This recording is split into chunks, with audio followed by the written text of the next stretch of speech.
Martin Paes gagal debut kontra Arab. Sinyal baik bagi kiper lokal. Hey kid. Debut Maarten Paes bersama timnas Indonesia harus tertunda. Awalnya, Paes direncanakan akan dimainkan saat skuad Garuda bertandang ke markas Arab Saudi dalam laga putaran ketiga kualifikasi Piala Dunia 2026, tanggal 5 September mendatang. Maarten Paes harus bersabar, sebab penjaga gawang milik FC Dallas itu terganjal aturan yang dimiliki AFC. Anggota Exco PSSI, Arya Sinulinga menjelaskan pendaftaran pemain untuk pertandingan pertama putaran ketiga kualifikasi Piala Dunia 2026 sudah ditutup sejak tanggal 5 Agustus lalu. Sementara Maarten Paes baru selesai proses perpindahan federasi dari KNVB menuju PSSI pada tanggal 18 Agustus yang lalu. AFC mengatakan bahwa kita harus mendaftarkan pemain untuk match pertama pada tanggal 5 Agustus tahun 2024, sementara, kemarin, prosesnya baru selesai tanggal 18 Agustus, ungkap Arya. Namun, Arya Sinulinga meminta masyarakat tidak khawatir, sebab, Maarten Paes bisa segera diturunkan untuk membela timnas Indonesia. Maarten Paes dipastikan bisa didaftarkan saat timnas Indonesia menjamu Australia di Stadion Utama Gelora Bung Karno pada tanggal 10 September mendatang. Kita kan lawan Australia tanggal 10 September, berarti batasnya tanggal 3 September. Jadi, Maarten Paes sudah didaftarkan dan sudah bisa main lawan Australia, tandas Arya. Absennya Maarten Paes bisa membuka jalan bagi penjaga gawang lain. Hernando Ari terdepan untuk menjadi starter saat timnas Indonesia bertandang ke markas Arab Saudi. Selama ini Hernando Ari memang menjadi andalan di bawah Mister Timnas Indonesia. Kiper berusia 22 tahun itu cukup bisa diandalkan. Penjaga gawang timnas Indonesia yang lain seperti Muhammad Adi Satrio, Nadeo Argawinata, atau Muhammad Riyandi juga bisa diberi kesempatan.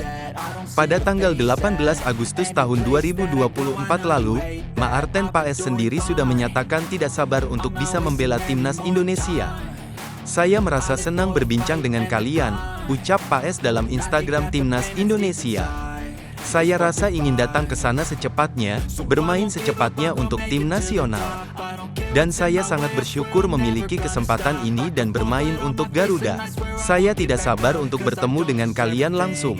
Kita ciptakan kenangan indah bersama. Manyalah abangku, tambahnya. Beda kelas, Indonesia selangkah lebih maju di ASEAN. Tak lama lagi, timnas Indonesia akan kembali berlaga di pentas internasional yang bergengsi. Tim asuhan pelatih Shin Tae-yong ini sudah ditunggu tantangan besar dalam putaran ketiga kualifikasi Piala Dunia 2026 yang akan digelar pada awal September mendatang. Pertandingan perdana mereka akan berlangsung pada tanggal 5 September di mana Garuda akan menghadapi lawan tangguh, yakni Arab Saudi. Putaran ketiga kualifikasi Piala Dunia 2026 ini merupakan bagian dari agenda resmi FIFA, atau yang lebih dikenal sebagai FIFA Matchday. Partisipasi dalam ajang ini tentu membawa kebanggaan tersendiri, mengingat prestise dan tingkat persaingan yang sangat tinggi. Timnas Indonesia harus menghadapi lawan-lawan berat, tidak hanya Arab Saudi, tetapi juga Bahrain, Australia, China, dan Jepang. Semua negara ini dikenal memiliki tradisi sepak bola yang kuat, menjadikan perjuangan Indonesia semakin menantang. Saat timnas Indonesia berjuang di ajang bergengsi ini, beberapa pesaing utama dari kawasan Asia Tenggara, seperti Thailand dan Vietnam, hanya bisa menyaksikan dari jauh. Kedua negara tersebut gagal melangkah ke putaran ketiga, meninggalkan Indonesia sebagai satu-satunya wakil Asia Tenggara yang bertarung di tahap ini. Kegagalan ini tentunya menjadi pukulan bagi Thailand dan Vietnam, mengingat keduanya selalu berusaha mempertahankan reputasi mereka di kawasan. Namun, meski tidak lolos ke putaran ketiga, Thailand dan Vietnam tidak lantas berpangku tangan selama FIFA Matchday.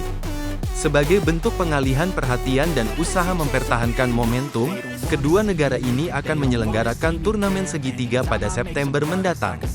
Mereka telah mengundang Rusia sebagai peserta tambahan untuk melengkapi kompetisi ini. Meskipun level turnamen ini tidak sebanding dengan kualifikasi Piala Dunia, partisipasi dalam turnamen ini bisa menjadi pelipur lara dan ajang pemanasan bagi kedua tim. Dari sisi prestise, jelas bahwa turnamen segitiga ini tidak dapat menandingi nilai dan gengsi yang dimiliki oleh kualifikasi Piala Dunia.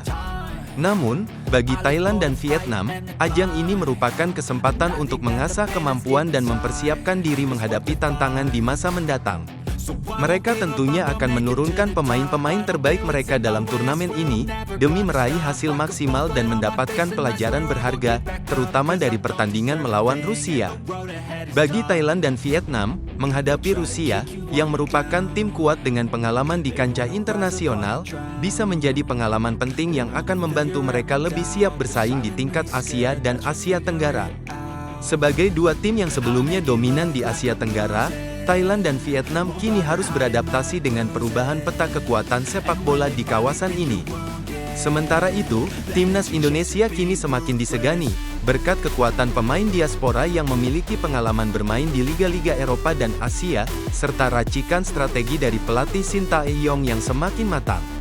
Indonesia tidak hanya tampil sebagai pesaing utama di kawasan Asia Tenggara, tetapi juga mulai diperhitungkan di kancah yang lebih luas. Kekuatan baru ini akan diuji dalam kualifikasi Piala Dunia 2026, di mana Garuda akan mencoba menunjukkan bahwa mereka layak bersaing dengan negara-negara besar. Kehangatan Sintayong kepada pemain timnas. Tak permasalahkan kritikan dari Bung Toel. Pelatih timnas Indonesia Sintayong membongkar cara dirinya melakukan pendekatan kepada para pemain tim Garuda. STY mengaku pada awal kedatangannya dia lebih dulu untuk memahami budaya di Indonesia. Saya berusaha untuk memahami budaya masyarakatnya terlebih dahulu, ucap Sintayong dikutip dari YouTube KBS World Indonesia. Sintayong menambahkan karena dirinya tidak bisa berbahasa Indonesia maka dia melakukan pendekatan dengan cara menganggap para pemain seperti adiknya sendiri. Karena saya tidak bisa berbahasa Indonesia saya mendekati para pemain itu seperti adik saya. Bercanda dan bermain-main dengan mereka. Kontak fisik dengan kontak fisik. Meski itu kelihatannya kasar, tetapi para pemain justru lebih suka ketika saya melakukan itu, kata Sintayong. Pelatih asal Korea Selatan itu mengatakan para pemain timnas Indonesia senang diajak bercanda. Mereka senang karena pelatih beranda dengan mereka, meskipun suasananya bisa dianggap sangat serius. Mereka senang karena saya selalu bercanda dengan mereka. Saya juga tentu senang, ucap STY.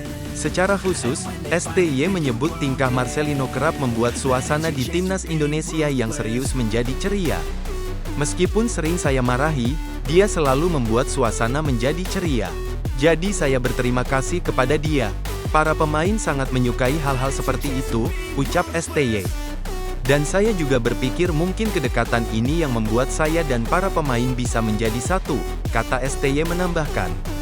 Kendati demikian, tak sedikit pula pihak yang kerap memberikan kritik kepada STY dan salah satu yang paling vokal adalah Bung Toel. Hal yang paling sering dikritiknya adalah seringnya STY menggunakan pemain keturunan atau pemain naturalisasi di skuad Garuda. Namun ternyata, STY justru senang dirinya kerap mendapat kritikan, termasuk dari Bung Toel. Menurut dia, sepak bola Indonesia justru butuh orang-orang seperti itu untuk berkembang. Saya berpikir orang-orang seperti itu juga harus ada agar sepak bola bisa berkembang, kata STY. Tidak semua orang akan menyukai saya 100% di kelompok manapun. Jika saya mendapat dukungan 100% saya sendiri bisa menjadi otoriter, tambahnya.